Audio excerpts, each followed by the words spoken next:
Welcome everyone, glad to have you with us. We've hit the top of the hour, so let's get started. Thank you for logging in promptly and on time. Really appreciate that and delighted to share this Management Mastery webinar for the month. At the request of a number of people, we're going to cover 7-minute performance management conversations. This is something we've touched on once before, but again, by popular request, we're going to cover it again and give you some additional detail. I'm Clinton Wingrove. I'm delighted to join you. I've spent something like 45 years of my career directly and indirectly looking at the whole issue of behavior engineering. How do we equip people to realize their true potential? How do we help them to transform performance? And especially, how do we do that without adding the stress and anxiety that over the last 18 months we know many people have experienced? One of the things I learned early on in my career, and our experience with the COVID pandemic has shown, that the significant differentiator of sustainably successful organizations, we can all be successful episodically, we can all be sustainable. But to be sustainably successful, we know that we have to have high caliber management. Those organizations who are surviving lockdown best are those who had managers who had the foresight to do risk assessments, to plan and prepare for a crisis. We didn't need to know what it was. We simply needed to prepare.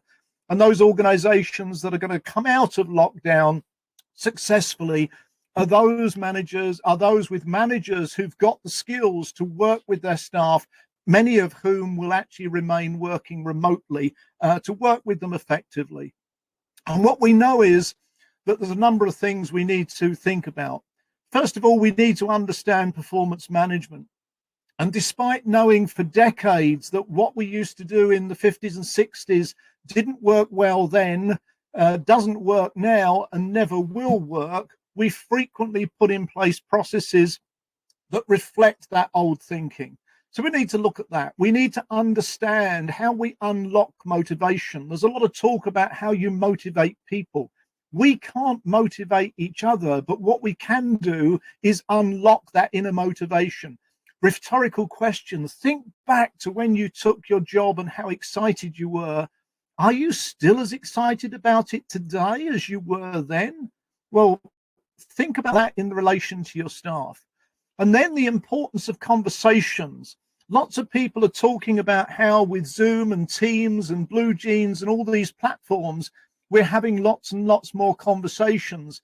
We may well be, but are they effective? Are they truly conversations? And then we're going to look at how can you have 7-minute performance conversations? And in fact, why should you? We're going to look at how you can structure a conversation so that you can complete it in that time. We're going to look at why you should. We're going to look at the topics that as a manager you need to think about, and how do you get started and how do you pivot into them from other conversations you might be having.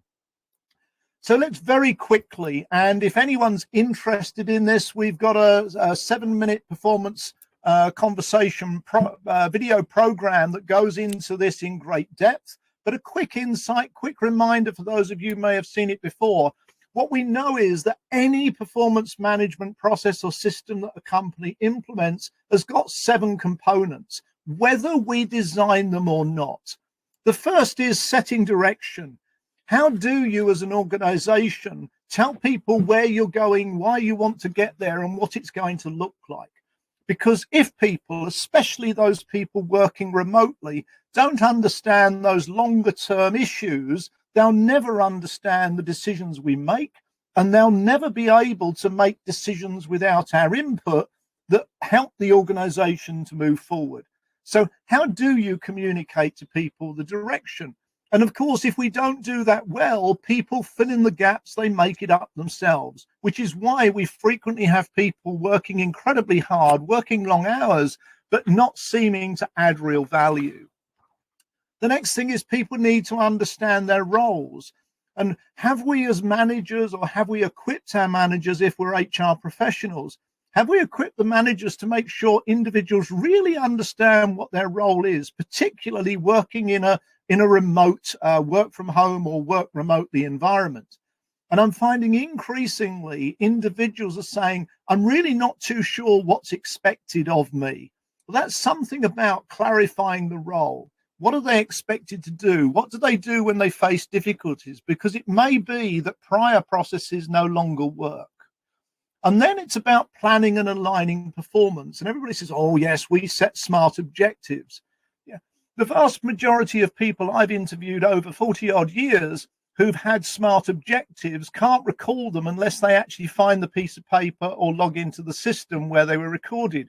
Why? Because something that's targeted for a year away just doesn't seem real when the phone is ringing, 100 and odd emails are coming in the day, the text messages are beeping, the dog's barking, the neighbour's sawing down a tree while I'm trying to be on a Zoom call.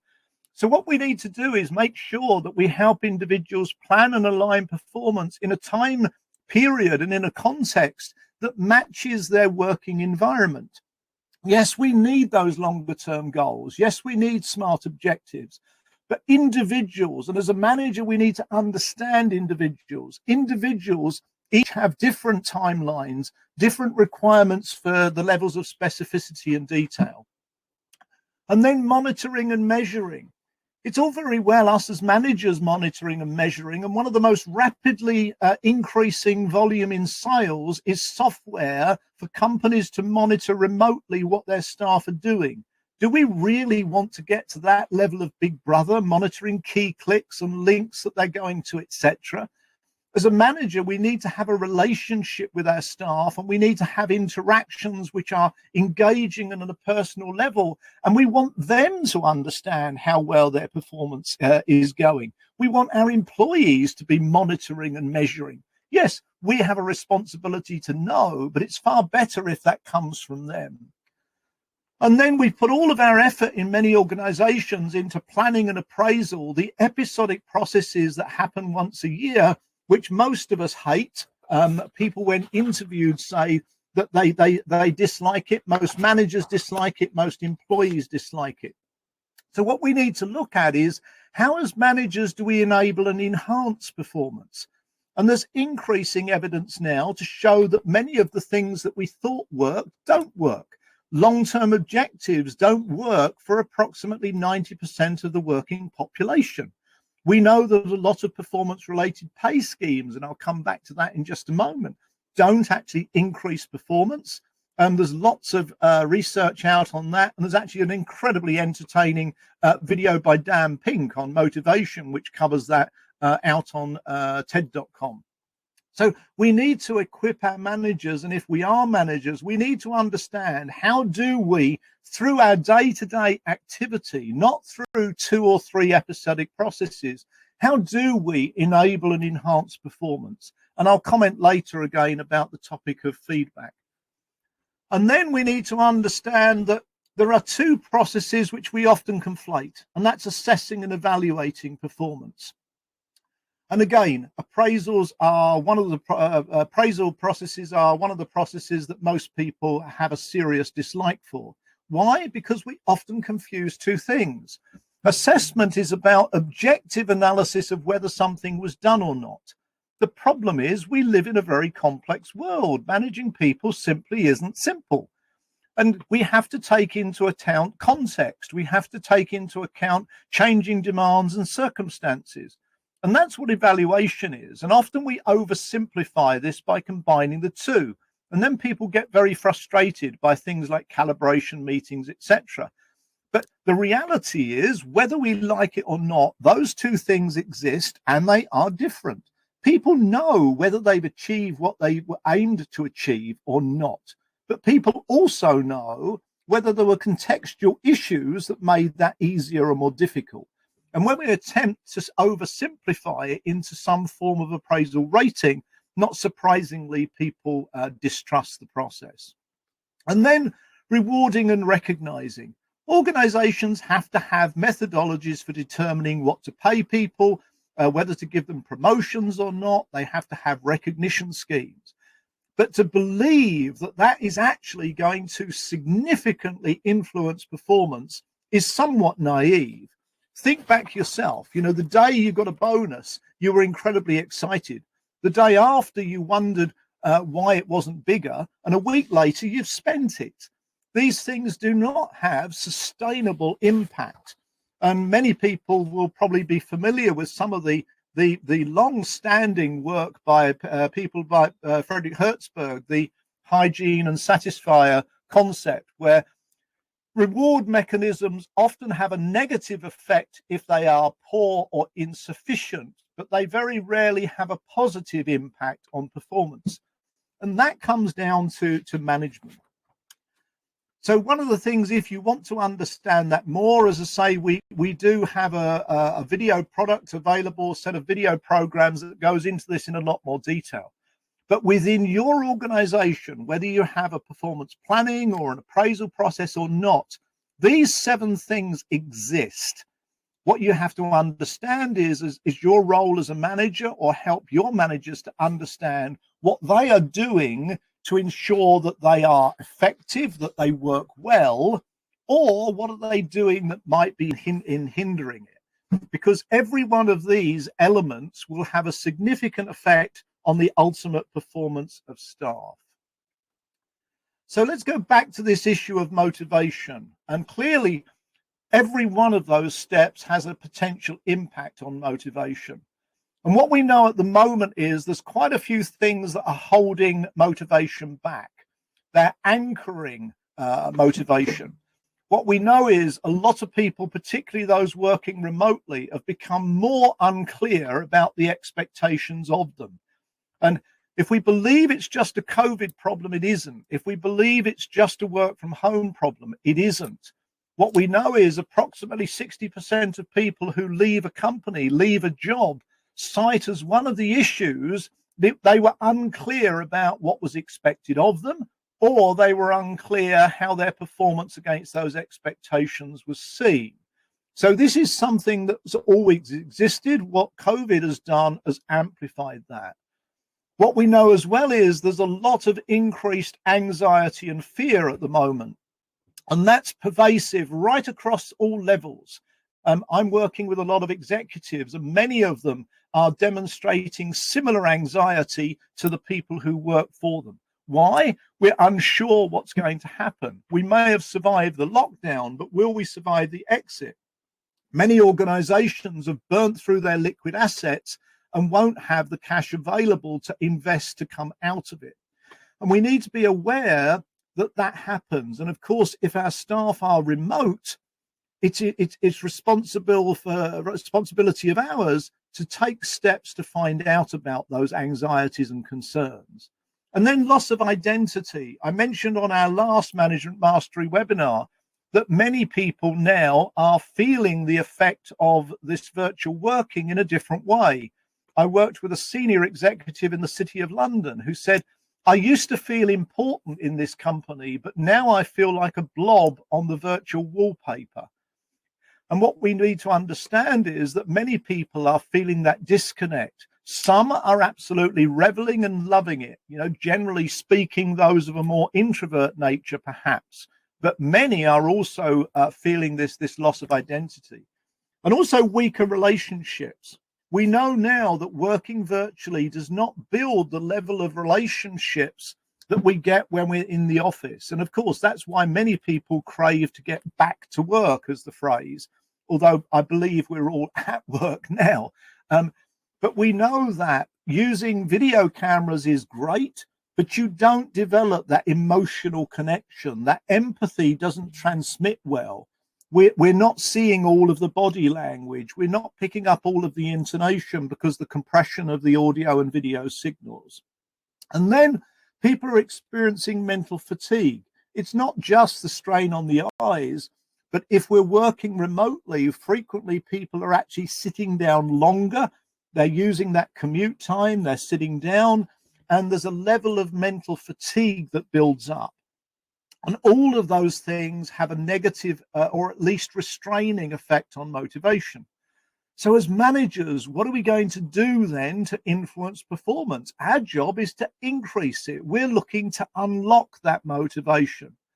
And what we now know is that people look for 4 things. there's lots of models of motivation, particularly Maslow, which some people absolutely love, some people question.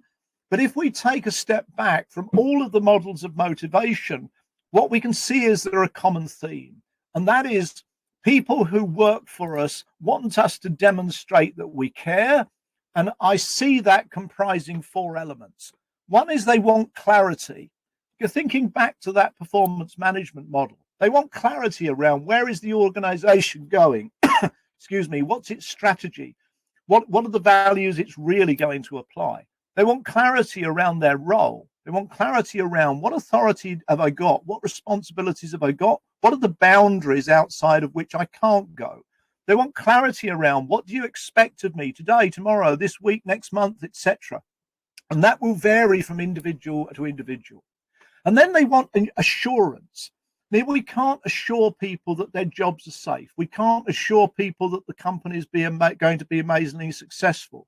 But what employees want to know is they want an assurance that their boss is going to do the best that they can to ensure that they have got a job, to ensure that they will make the best possible contribution to the organization as a whole, and that they will be treated fairly. And of course, that then includes in there things like diversity, inclusion, etc. They want assurance of fairness of treatment. But equally, they want recognition. Yeah. And there's a lot of talk about, people working from home and not doing as much and so on. People want to be recognized for the effort that they're putting in. They want to be recognized for the contribution that they're making. But lastly, they will also want some empathy. They want to know that you as their boss, or your managers, if you're in HR, that your managers have an appreciation for what it's like to be working remotely, what it's like to work for you. They want to know that we understand. And we shouldn't take that for granted. And so we come down to how do we get that across? And of course, there's lots of organizations are saying, well, we're arranging Zoom meetings, we're having team meetings, we have wine o'clocks on Friday, we're having quiz nights on Tuesdays, and we're sending out newsletters and updates. And absolutely, are all of those things valuable? Of course, they are contributory. They're all ingredients in the metaphorical management cake. But what we need to understand is the real essence. And the real essence is people want to have a conversation. Yeah, emails are impersonal. Zoom meetings are impersonal. We don't get that same level of connection. Is it fun that we all get together and we know each other? Absolutely. But that doesn't develop a bond. And if in those types of meetings, if through email we have conversations, we need to be desperately careful now not to trigger the classic reactions to conversations about performance. Historically, most of our conversations with staff about performance have been on 2 levels. One is what I expect of you, which potentially for many people can be difficult. And secondly, this is how I believe you're doing, what we often call feedback. Now, I'm going to be quite blunt here. I think there's a lot of nonsense talked about feedback. We now know that psychologically, if we start to hear something that has the slightest hint of criticism, we go into one of 4 modes: fight, flight, freeze, or flock. We often just refer to the first 2, but all 4 are prevalent. Yeah, fight. The minute I hear criticism, my unconscious brain is going to start assembling evidence to defend myself. We now have an argument. So consequently, you're not unlocking my motivation. You might be clarifying my understanding, but if you're trying to motivate me, that's unlikely to be effective. Or I go into flight mode. I back away. I turn my ears off. And my research has shown that if you're in a face-to-face conversation, the amount of time that your conscious brain is listening and thinking about what's being said is about 50%. It's about 33% of the time if you're on a video conference, and it's about 25% if the videos are off or you're on a telephone. And as a consequence, there's a high probability that if we start providing feedback and talking at people, we will trigger the fight or the flight mode, or we'll trigger the freeze, which is I just turn off, I do nothing, I don't listen.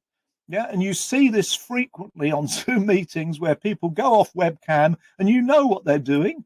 They're checking their email, looking out of the window, doodling, thinking about the shopping list. Yeah, or an even worse one is flock.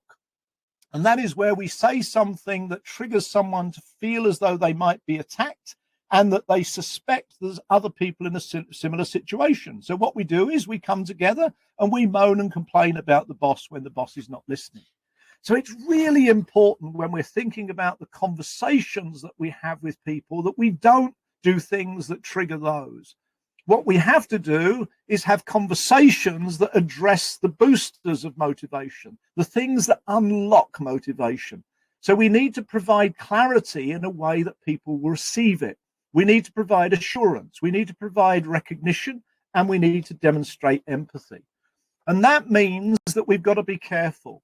And what I've found is the best way to do this is have conversations which are frequent, they're focused, and they're brief.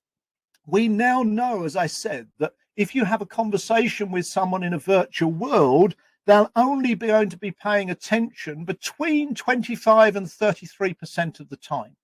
So long conversations are not going to be effective. They will not unlock motivation. And of course, we've known for years that the annual performance appraisal, the only thing people remember is the end. We also know that people's memories are very short. And, typically, people will remember after about an hour, 50% of what's been discussed, after 24 hours, about 70%, and after a week, 90% has gone. So we need to be aware. We've got to make sure that in any conversations we have, we keep them short so that we keep their attention level. We've got to keep them short because attention spans are short. And we've got to make sure that we focus on the things that are really important so that those are actually recalled. And that's why we developed the concept of the 7-minute performance conversation. Does it have to be 7 minutes? Of course not. It's something to remind us that it shouldn't be an hour. And we came up with this structure and we said, if we're going to have a conversation that's going to influence performance, it needs to be frequent, focused, and brief. And when we mean focus on one thing. As a manager, it's far more important to have multiple short conversations than one long one. They're going to be dramatically more effective. So the focus should be one topic. It might be a specific objective you want them to work on. It might be some recognition for how they did something. It might be an inquiry into their well-being, and I'll go through the topics in just a moment. So the first thing is get into your mindset. If you're having performance conversations with people, stick to a focus that capitalizes on what we now know about people's attention levels and their recall. Second, we have a horrible habit of talking at people. Now, I know this is a webinar, so that's what I'm doing, but I'm sharing information. But if we are having conversations with our staff, we're trying to unlock their motivation. We're trying to help them realize their potential. We're trying to help them achieve more with less. Instead of talking at them, we need to understand their perspective. Do they understand the direction? Are they clear about their roles? Do they know what the performance expectations are? Are they aware of how well they're doing? What have we got to learn from them about what's going to inspire and enable them? Yeah. What are we going to do? How are we going to get the information that helps us to make a fair assessment and an effective judgment and evaluation of their performance? And if we've got to provide input into any formal recognition and reward process, where do we get the information from? And the answer is, instead of talking at them, we ask them questions. And we need to ask questions from a position of curiosity. I often do a lot of training on critical thinking and strategic problem solving. And developing the art of asking questions which sound curious rather than interrogative is an incredibly powerful one. If you can ask a question where the person truly believes you want to know for their benefit, you are far more likely to get positive, engaged responses. So asking someone, so tell me, what do you see as the priorities for you this week? That sense of curiosity will elicit a positive response. Whereas if I say, okay, then, so what are the priorities you're working on this week? I've immediately triggered fight, flight, freeze, and flock. So just the shift to a question with curiosity. Why? Ask questions with the objective of understanding them, and they are likely to share that with you. And then listen attentively. We often have a horrible habit of listening with the intent of coming up with what we're going to say next or what we're going to ask next. What we got to do is to listen with the intent to understand, because then we can provide input selectively. Remember, their ability to absorb what we share with them, their ability to retain it is incredibly limited. Low attention levels, short attention spans. So input that we give should be really crisp and precise and also repeated. This is a cycle. We need to make sure that they've really got it. And that takes us to the point of agree. I find frequently when I'm working with managers, particularly coaching them, they'll ask one of the most ridiculous questions, and it's one that we all ask, and that is, do you understand? If you ask an employee, do you understand what I've just asked you to achieve? And they say, yes, you've learned absolutely nothing. Well, apart from the fact they think they understand. So if you're going to have a short, sharp conversation with someone, you need close to the end to say, so can you run past me what we've agreed? Can you run past me what you're going to do? Can you run past me, how you're going to go about that? Whatever it is you believe you've agreed. And secondly, we also need to ask, so can you run past me what exactly you're going to do by when, and what you believe I'm going to do by when?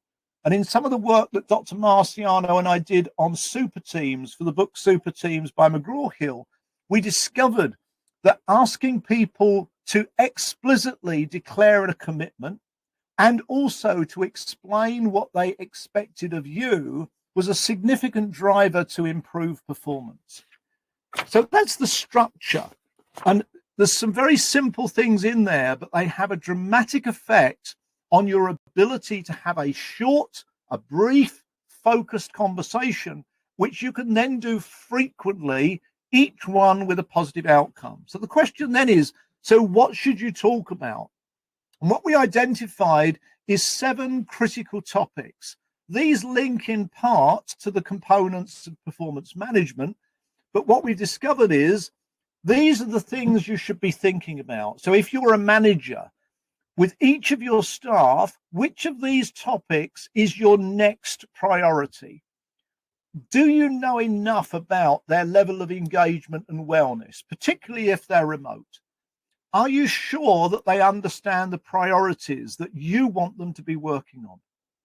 Are you sure that they understand what performance looks like for them and what the expectations are? Remember, before COVID, over 60%, in fact, it was over 65% of people leaving jobs said they were not sure about what the expectations were.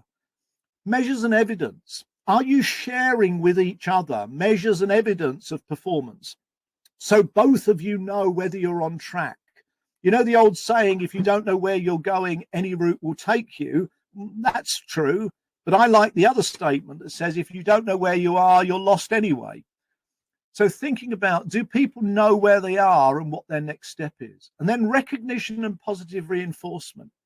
It doesn't matter how many times people tell you they don't need recognition, they do. We now know it's one of the most powerful motivators. How often are you actually giving individuals one-to-one positive recognition and reinforcement?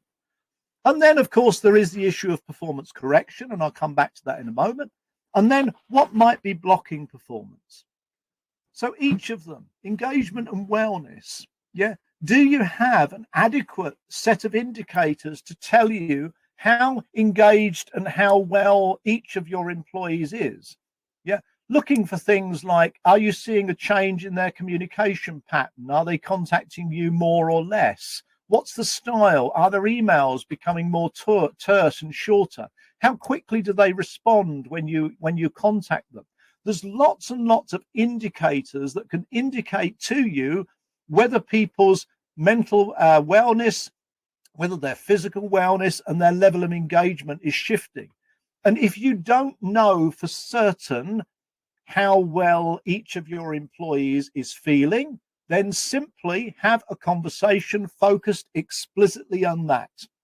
You might start that conversation with, I just thought I'd touch base to see how you're coping. How are things going? How are you feeling at the moment? Yeah. What's it like working at home for you? Yeah. And asking those questions again with a sense of curiosity, give people the opportunity to share. And very often the opportunity to share will actually be enough to ensure that they feel good. But if not, you've then got some information you can work with. The second one is priorities.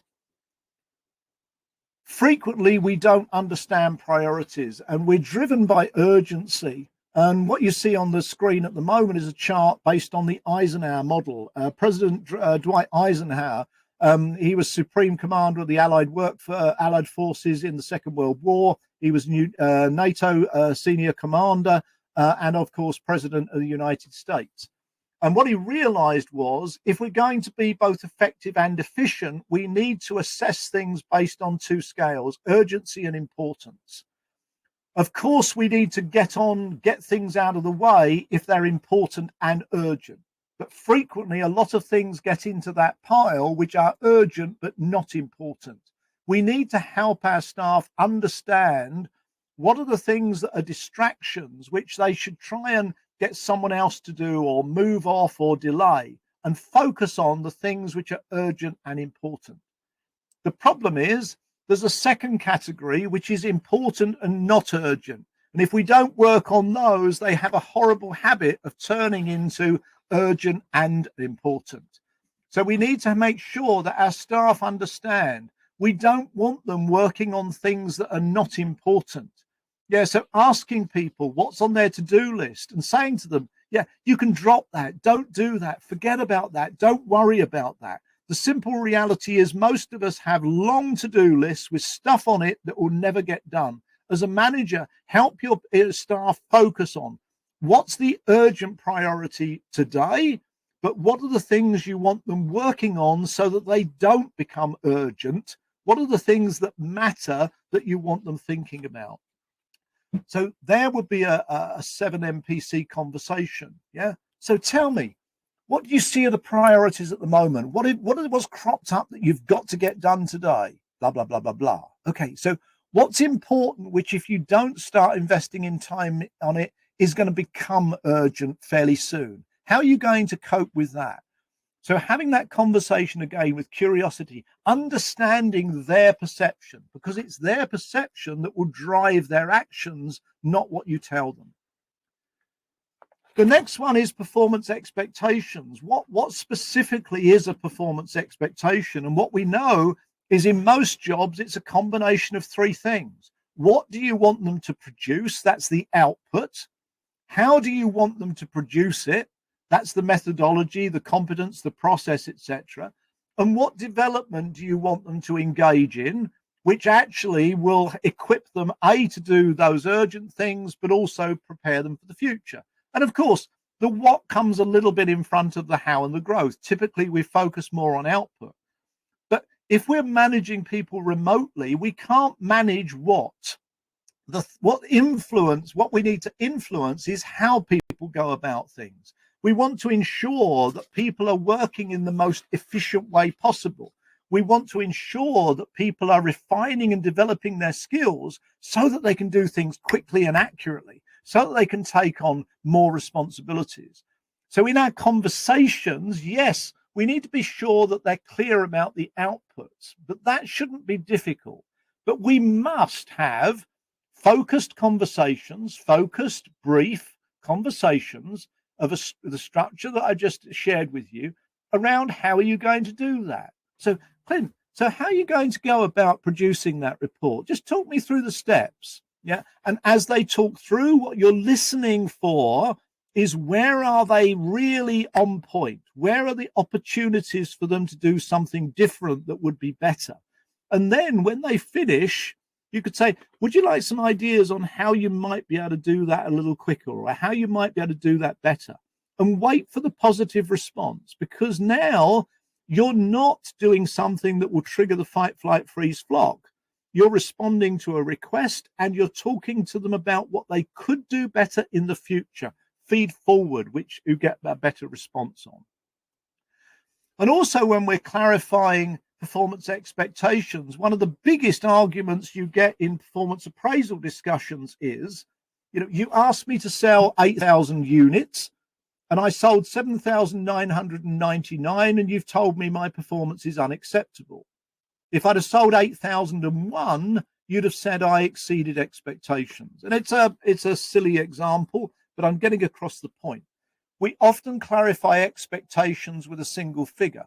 The reality is most things that most of our people do, there is a range of potential performance. And in order to be clear, people need to understand where those boundaries are. Now, we don't do this on everything, but where there is some ambiguity, where you want people to focus, where you want their attention, make sure that there is that clarity. Yeah, look, what I'd love you to do is X, but don't go above 2X, because that's going to be a waste. That extra is not going to add some value, but never go below the minimum. So having an intelligent one-to-one adult conversation around what's the potential range of performance that you might display helps people again to prioritize their time. If my performance is currently pretty close to the standard, what you expect of me, I can now shift my emphasis onto something else. So understanding the priorities and the range of performance that you expect is going to seriously help me to work out where best to put my time. And isn't that what we mean by motivation? People putting their time into the most appropriate activities. Next topic you might have as a 7 MPC is around measures and evidence. And there's two dimensions here. One is you sharing with them your observation of their performance. And the second one is you collecting from them evidence from them of their performance. And as I say, many organizations now are investing in software that attempts to do this. But if you want to influence performance, if you want to win the hearts and minds of your people, inspire them so that they want to go on and do better, pull the information from them, because then they start to realize that you really care. Do you remember? You've got to demonstrate that you care. It also creates opportunities for you to give recognition. So you might start the conversation with, yeah, so Clint, I just wanted to spend a couple of minutes. We've not spoken for a week or two. I'd like to just get an update. So update me on where you are with the projects that you're working on. Just run me through. So I demonstrate that I'm curious, I'm interested. Now, as they give you information, make note of it. Things that you didn't know, make a note of. Things that you're skeptical about, you might want to probe. So can you just give me a little bit more on that? So when did that occur? So how did you do that? Things that perhaps contradict what you say, don't jump in straight away. Let them clarify and explain what they believe is their current level of performance. You can then, at an appropriate time, say, can we just go back? You mentioned the quality of the report you produced on Project X. What was the feedback that you got from the client on that?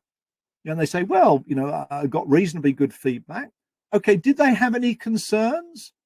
Yeah, so you give them an opportunity. Now, you may then have to say, well, actually, I did hear that there was some concern about Appendix 3, the accuracy of that data. Talk me through Appendix 3. And they might go, yeah, actually, yes, you're right. There were some issues. Say, okay, so if we're going to produce that report again next month, what are you going to do to address that? So in the process of that very short conversation, you've got their perspective. You now know whether they really are on top of their performance, and you've also had an opportunity positively to provide some input to perhaps adjust that. You've also got an opportunity, as I say, for recognition, which you might do then or later. And on recognition, I find lots and lots of managers are saying, yes, well, what I do is, I send everybody an email when I notice they've done something well. Yeah. And, we always mention them in the staff meetings. And of course, recognizing people in public is a well-known positive thing to do.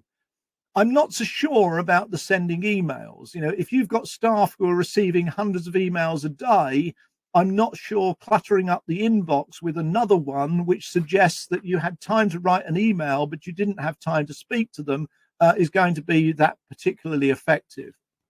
So again, I recommend recognition is far more effective if you have a focused, brief conversation that is just about that. So often I find managers will ring a member of staff or contact them on Teams or whatever. They'll give them some recognition and then spoil the whole thing with what comes after. If you're going to give staff a piece of recognition, limit it to 7 MPC. Have a conversation that's brief and focused, and that is its point, because it will leave a far bigger impact. So, Clint, I just wanted to give you a call. I understand that you did some work for Client X last week, and they were really pleased with it. I understand in particular what they really liked was the level of attention you gave to the detail and how you explained to them how you came to the conclusion of what you were going to do for them. Thanks for that. Is there anything you'd like to add? Because I'm really pleased with how that's gone and the fact that you've got this positive feedback. So again, you demonstrate some curiosity, but you show you know what they did. You talk about what they did and why you liked it. Don't just say great job. Frequently we say to people, I just wanted to thank you. I know you're doing a great job. And the person on the other end knows that we haven't got the faintest idea what they're doing. And that's where the other 7 MPC conversations come in. If you get into the habit of having frequent, brief, focused conversations, journaling, making a note of what you discussed, you can then deliberately have really effective recognition conversations that will have a lasting effect. And of course, you will occasionally have to have performance correction conversations. And again, going back to my earlier point, what we now know is that criticism is rarely psychologically received as constructive. It's an artifact. It's a hope that we have. But what we now know is that if you use feed forward, it can be effective. So I might say something like, Clint, I'm sure you'll agree that presentation at the last sales meeting didn't go particularly well. Why don't we spend a couple of minutes just talking about how we might make that better next time? What you notice is 2 things. I've pointed out what didn't go well, but I've quickly moved to what we can change. We can't change last week, so we shouldn't be spending too much time on that. What we've got to spend time on is what we're going to do differently. So that's the first thing, a quick move away before the fight, freeze, flight, etc. kicks in. And now what we do is we feed forward. And you'll notice I use the word we. So what can we do in the future? Now, of course, what I really mean is what are you going to do? But by couching it in the we terms, we're now working it on together. We're having a conversation. And the answer might be, well, I'm not really sure I could. It was the audience really that were the problem. So now we could say, okay, so what could we do to ensure that the audience is better prepared, perhaps aware of what we're going to cover with them? Or the person might say, well, actually, I did think that I probably need to completely redesign the slide deck. Okay, how might you do that then? Do you want to have a conversation about what we might do to improve the deck?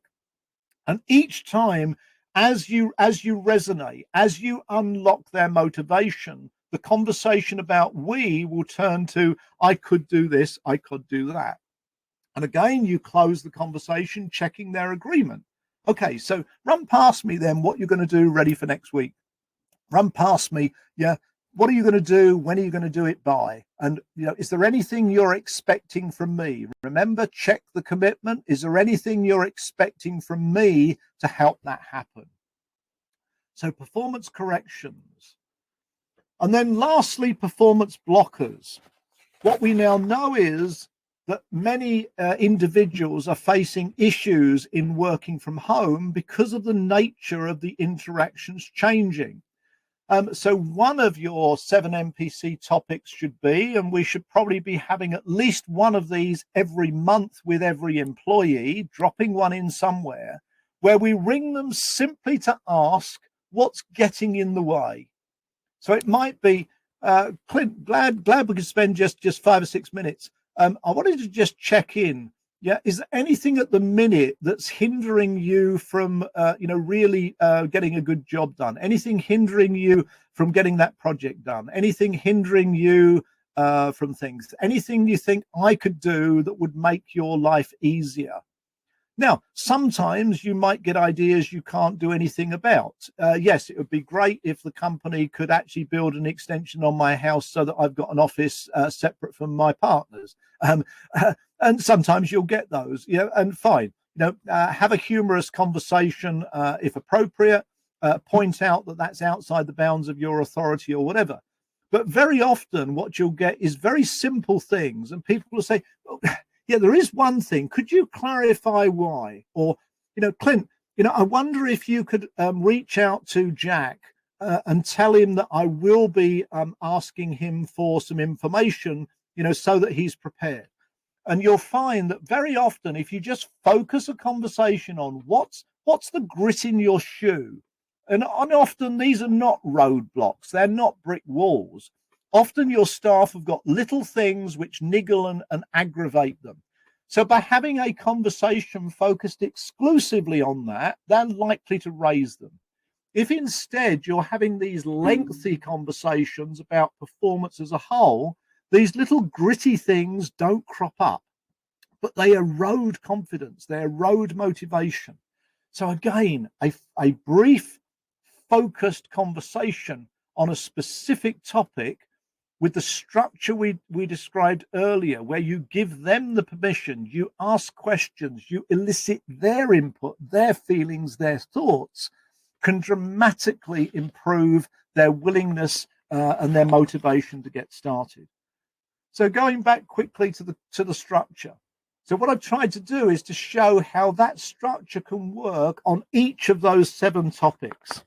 And what I'm recommending is that for each of your staff, you keep not just a mental note, I'd keep an actual journal of when have I had these? What's the next one I need to have? So if the opportunity crops up during the day to have a conversation with one of them, you're on a Teams meeting and you're about to drop off, and you might say, Julie, I wonder if you just stay on for a few minutes, just like to have a quick chat with you. Yeah, you are alert, you're aware, you know the topic you're going to pick.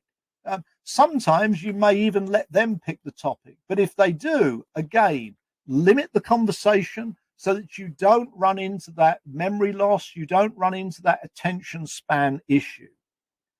So sometimes you may want to start them. Yeah, you may send them a text message, you may send them a Zoom invite, a Teams invite. You might just say something like, I'd like to spend a few minutes making sure that I explained what we need to achieve clearly enough. Or let's spend a few minutes, Julie, updating each other on Project X. So there we're having a conversation about measurements and so on. Or I'd like to learn a bit more about how I can make things easier for you, Jack. So there we're going to have a conversation about road blockers. So sometimes just start the conversation for that purpose, but make it clear. Don't just send them a message that says, Julie, can we have a conversation at 10 o'clock?